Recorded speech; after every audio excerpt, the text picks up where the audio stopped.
आरती का अर्थ याद रखना। एक तो ये था कि पुराने समय में मंदिर गुफाओं में हुआ करते थे और शाम के समय लोग अपने कामकाज से, खेत से लौटते तो एक नियम सा बना रहता था कि पूरा गांव अपने मंदिर में इकट्ठा हो जाता। पुजारी जी ने भगवान के सुंदर श्रृंगार किए हैं और फिर आरती करता, मतलब अंधेरे में होते, इलेक्ट्रिक बल्ब तो थे नहीं, तो आरती लेकर के भगवान की मूर्ति के से दर्शन कराता और सब लोग एक साथ में, सुंदर ध्वनि हो रहा है, वो देखते देखते एकाग्र चित्त से मूर्ति का दर्शन करते। प्रभु तेरी कृपा से आज का दिन बड़े सुंदर रूप से संपन्न हुआ, हमने पुरुषार्थ किया है प्रभु, अब फल देना तेरे हाथ में है। अब शाम हो गई है, रात होने को है प्रभु, पुरुषार्थ कर चुके हम, अब तेरी गोद में आकर के हम सो जाएंगे, फल तेरे हाथ में सौंप दिया प्रभु। ऐसा करके प्रभु के दर्शन कर पूरे दिन भर के पुरुषार्थ को परमात्मा के चरणों में समर्पित करके निश्चिंत होकर के व्यक्ति सो जाता था। आरती से जो प्रसन्नता मिलती है उसका परिणाम यह है क्योंकि आरती के समय आपने दिन भर के पुरुषार्थ को ईश्वर के चरणों में समर्पित कर दिया। प्रभु मैंने मुझसे जो श्रेष्ठ हो सकता था कर लिया, अब परिणाम देना तेरे हाथ में और तू जो करेगा वो सही होगा प्रभु। तो आरती में समर्पण का भाव है, इसलिए निश्चिंतता आती है आरती के बाद। एकाग्रता भी होती है और प्रभु की वो मूर्त, सुंदर मूर्ति आंखों में स्थिर हो गई, उसी का चिंतन करते करते व्यक्ति जब सो जाए तो उसकी निद्रा भी समाधि स्थिति बनती है।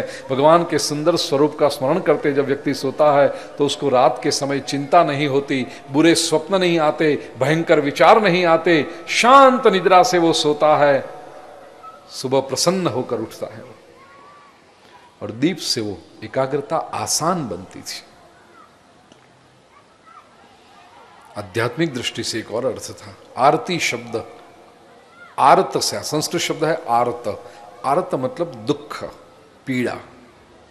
आरती उतारना मतलब भगवान के दुख को दूर करना, भगवान की पीड़ा को दूर करना। आप पूछोगे भगवान की भी पीड़ा होती है, भगवान के भी दुख होते हैं? हाँ, भगवान के भी दुख होते हैं। क्या है भगवान के दुख? समझ लीजिए एक अत्यंत श्रीमंत व्यक्ति है, अरबोंपति है, बड़ा सा बंगला है, 5-6 फैक्ट्रियां हैं, 5-10 गाड़ियां हैं, ड्राइवर है, नौकर चाकर, बैंक बैलेंस, समाज में प्रतिष्ठा, सब कुछ। 3 बेटे हैं लेकिन 3 में से एक बेटा पिताजी की सुनता नहीं, पिताजी से दूर दूर रहता है। पिता कहे सुबह तो वो कहेगा रात, पिता कहे पूरब तो वो कहेगा पश्चिम, बिल्कुल उल्टा ही चलता है पिता से। गलत लोगों के साथ घूमता फिरता है, पिता की बात नहीं सुनता।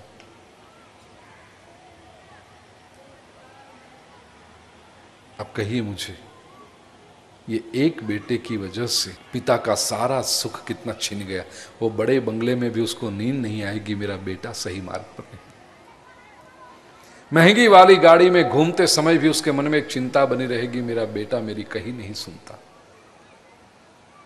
दुखी हो रहा।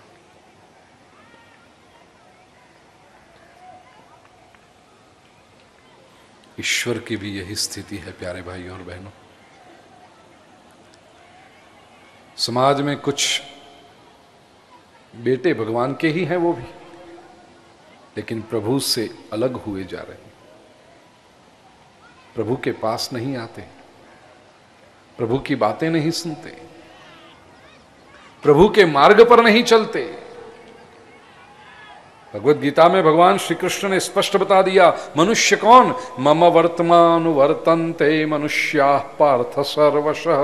मम वर्तम अनुवर्तन्ते, वर्तम मतलब मार्ग, मेरे रास्ते पर जो चलता है वो ही मनुष्य है। तो फिर उसके रास्ते पर नहीं चलते प्रभु के, वो मनुष्य कहलाने के योग्य नहीं है। पीड़ा होती है प्रभु को, आरती उतारते हैं ना, उस समय हम संकल्प करते हैं प्रभु हम तेरी पीड़ा को दूर करेंगे, हम तेरे दुख को दूर करेंगे। कैसे? प्रभु ये जो लोग तुझसे दूर दूर हुए जा रहे हैं ना, उनको समझा बुझाकर प्रेम से उनका हाथ पकड़कर तेरे पास ले आएंगे प्रभु, तेरे मार्ग पर ले आएंगे उनको। उनके मन में कुछ संशय होंगे तो वो स्पष्ट कर देंगे, संशयों का समाधान कर देंगे। बस यही तो हो रहा है यहां पर 9 दिन तक। और प्रतिवर्ष व्यासपीठ से ऐसी बातें कही जा रही है कि जो लोग प्रभु के बारे में संदेह रखते हैं, कहीं ऐसा हो जाए कि कथा सुनकर के कोई व्यक्ति ईश्वर के मार्ग पर चलने लगे, भगवान की पीड़ा उस हद तक तो दूर हुई। आरती उतारने वाला व्यक्ति भी ये सोचता है, बाकी लोगों ने दर्शन किया, जब आरती आपके पास होती है, आरती जब लेते हैं तो क्या किया, भगवान के जो दुख उतारे गए वो आपने लिए मतलब संकल्प किया कि प्रभु हम तुम्हारे दुखों को दूर करेंगे।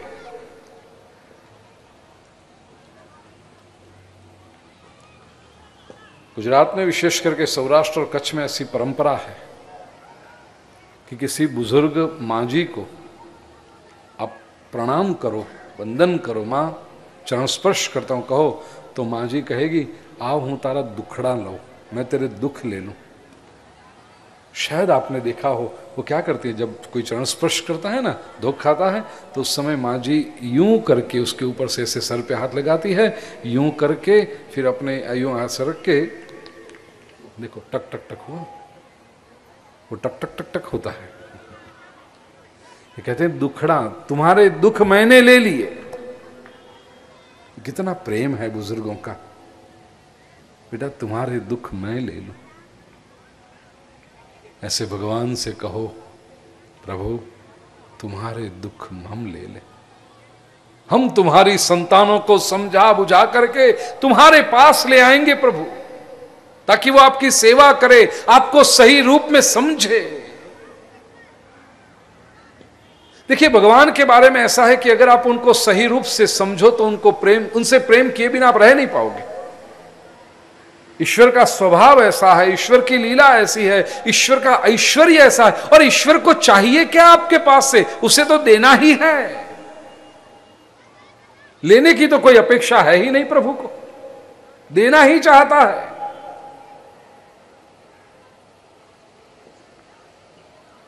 संसार से मनुष्यों को ले आए, प्रभु की सेवा में लगाएं।